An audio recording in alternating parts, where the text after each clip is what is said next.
Hello everyone, good morning, good evening, ఎలా ఉన్నారు? Welcome to my channel. ఈ వీడియోలో జాక్ మూవీ రివ్యూ షేర్ చేస్తూ ఉన్నాను.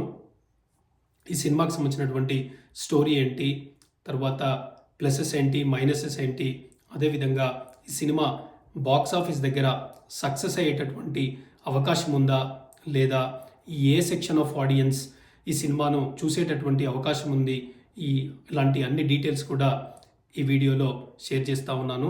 ఈ వీడియో కనుక మీకు నచ్చితే తప్పకుండా లైక్ చేయండి, సబ్స్క్రైబ్ చేయండి, షేర్ చేయండి. సో ఫస్ట్ స్టోరీ ఏంటంటే, కంట్రీ ఒక ప్రాబ్లంలో ఉంటుంది. ఆ పర్టికులర్ ప్రాబ్లంలో నుంచి హీరో కంట్రీని ఎలా సేవ్ చేస్తాడు అనేది స్టోరీ అన్నమాట. ఈ పర్టికులర్ సినిమాలో సిద్ధు హీరో వచ్చేసి ఒక స్పై క్యారెక్టర్ ఆయన ప్లే చేయడం జరిగింది. అంటే తను చేసేటటువంటి పనిని బయట ఎవరికి తెలియకుండా కంట్రీని ఆ ప్రాబ్లం నుంచి ఎలా సేవ్ చేస్తాడు అనేటటువంటి క్యారెక్టర్లో ఆయన మనకు కనబడతాడు.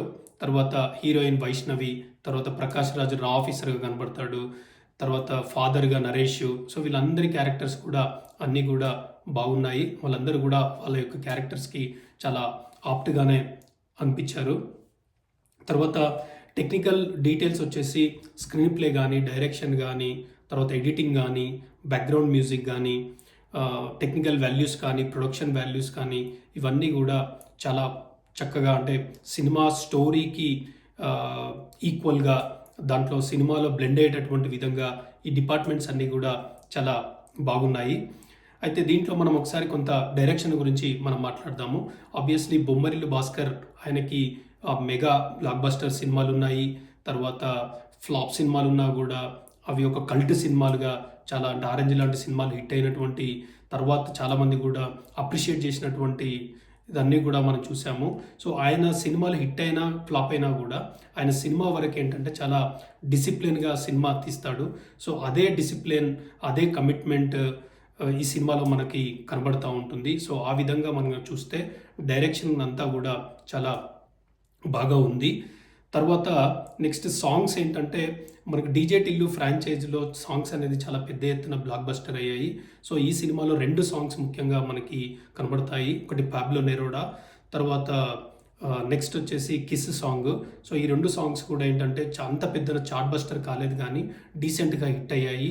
సో సినిమాలో పాబ్లో నెరూడా సాంగ్ అనేది కొంత, అంటే కన్వెన్షనల్ ఇంట్రొడక్షన్ సాంగ్ లాగా ఉన్నా కూడా, హీరో ఇంట్రొడక్షన్ సాంగ్ లాగా ఉన్నా కూడా, ఆయన యొక్క క్యారెక్టరైజేషన్ ఏంటి, యాటిట్యూడ్ అనేది ఏంటి అనేది ఆ సాంగ్ లిరిక్స్ అన్నీ కూడా రివీల్ చేస్తూ హైదరాబాద్ అదంతా కూడా మనకి బాగానే అనిపిస్తుంది అనమాట. సో ఆ సాంగ్ ఒకటి, ఆయన స్టెప్స్ కానీ, కాస్ట్యూమ్స్ కానీ అన్నీ ఈ సాంగ్ అయితే చాలా బాగా అనిపించింది నాకు. తర్వాత కిస్ సాంగ్ వచ్చేసి కొంత వాళ్ళు ఏదో చొప్పించినట్టుగా అయితే నాకు అనిపించింది.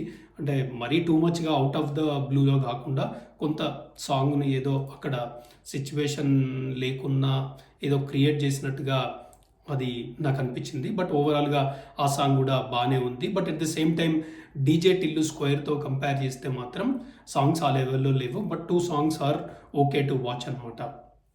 తర్వాత యాక్షన్ సీన్స్ అన్నీ కూడా ఏంటంటే ఏదో ఒక పెద్ద యాక్షన్ సీన్ తీయాలి, యాక్షన్ చొప్పించాలి అనేటటువంటిది కాకుండా, యాజ్ పర్ ద స్టోరీ ఫ్లోని డిస్టర్బ్ కాకుండా యాక్షన్ సీన్స్ అన్నీ కూడా మనకు కనపడతా ఉంటాయి.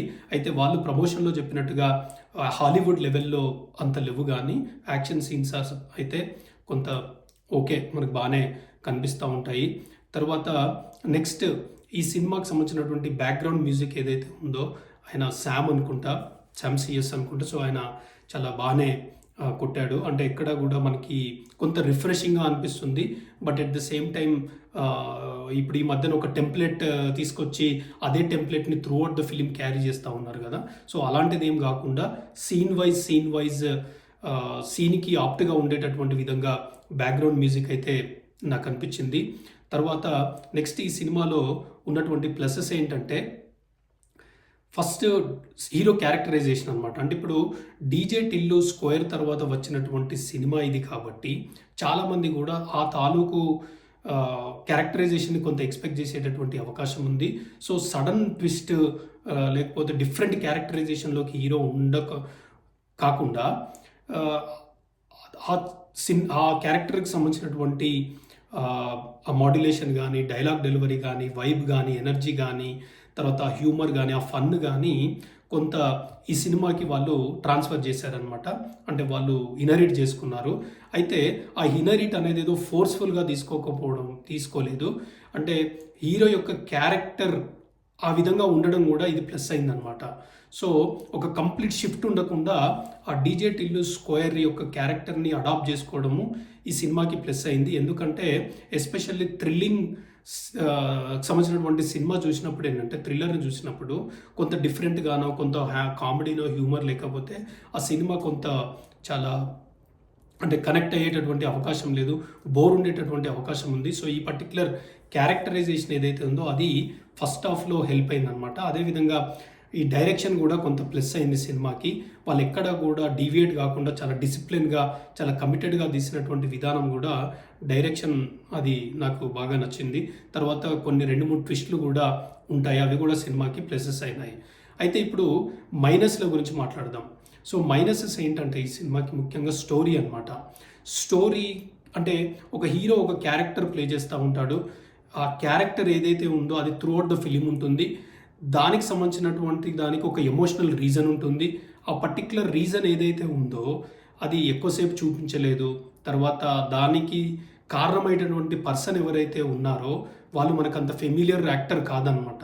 సో దీనివల్ల ఏమైంది అని అంటే ఆ స్టోరీ అంత బలంగా లేకపోవడము, తర్వాత ఆ ఎమోషన్ ఏదైతే ఉందో అది చాలా పెద్ద ఎత్తున కనెక్ట్ కాకపోవడం వల్ల, రీచ్ కాకపోవడం వల్ల ఏంటంటే అంటే మనకి అంత ఎమోషనల్ డెప్త్ అనేది మనకు దీంట్లో కనబడదన్నమాట. సో కథాపరంగా కానీ, ఆ ఎమోషనల్ కనెక్టివిటీ పరంగా కానీ, అంటే ఎమోషనల్ అంత అవసరం లేదు. బట్ ఒక హీరో ఒక క్యారెక్టర్కి ట్రాన్స్ఫార్మ్ అయినప్పుడు దానికి సంబంధించినటువంటి ఎమోషన్ ఏదైతే ఉందో దాన్ని ఆడియన్స్ కనుక కరెక్ట్గా ప్రాసెస్ చేసుకోకపోతే, అంటే సినిమా తీసిన వాళ్ళు మనకి కనెక్ట్ అయ్యేటటువంటి విధంగా తీయకపోతే అది అంత పెద్ద ఎత్తున కనెక్ట్ అయ్యి మనకు చూడాలి కన్విన్సింగ్గా అనిపించదు అనమాట.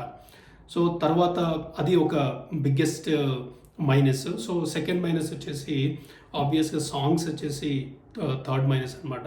తర్వాత ఇంకొకటి ఏంటంటే ఇలాంటి సినిమాలు ఏంటంటే మనం అంటే రాయ్ ఏజెంట్స్ కానీ, సో ఇలాంటి సినిమాలు మనం చాలా చూసాం కాబట్టి అన్లెస్ ఒక థ్రిల్లింగ్ ఆస్పెక్ట్లో మనం సీట్ మీద కూర్చొని అంటే ఎడ్జ్లో కూర్చోవడం అంటారు కదా, సో అలా కూర్చొని ఒక రేసీ స్క్రీన్ ప్లే ఉంటే కానీ, లేకపోతే ఆహా మూమెంట్స్ ఉంటే కానీ, లేకపోతే చాలా ట్విస్ట్లు ఉండి ఆ ట్విస్ట్ను ఆడియన్స్ని ఎంకరేజ్ చేసేటటువంటి విధంగా ఉంటే కానీ ఈ సినిమా జనరల్గా సినిమా హిట్ అయ్యేటటువంటి అవకాశం ఉంటుంది. సో ఆ విషయంలో ఈ సినిమా అయితే తప్పకుండా లాగింగ్లో ఉందని నాకు అనిపించింది. అయితే ఈ సినిమాని మరి ఏ సెక్షన్ ఆఫ్ ఆడియన్స్ చూడొచ్చు అని అంటే, సినిమాని టైంపాస్గా చూసే వాళ్ళు అయితే తప్పకుండా ఈ సినిమాని చూడొచ్చు.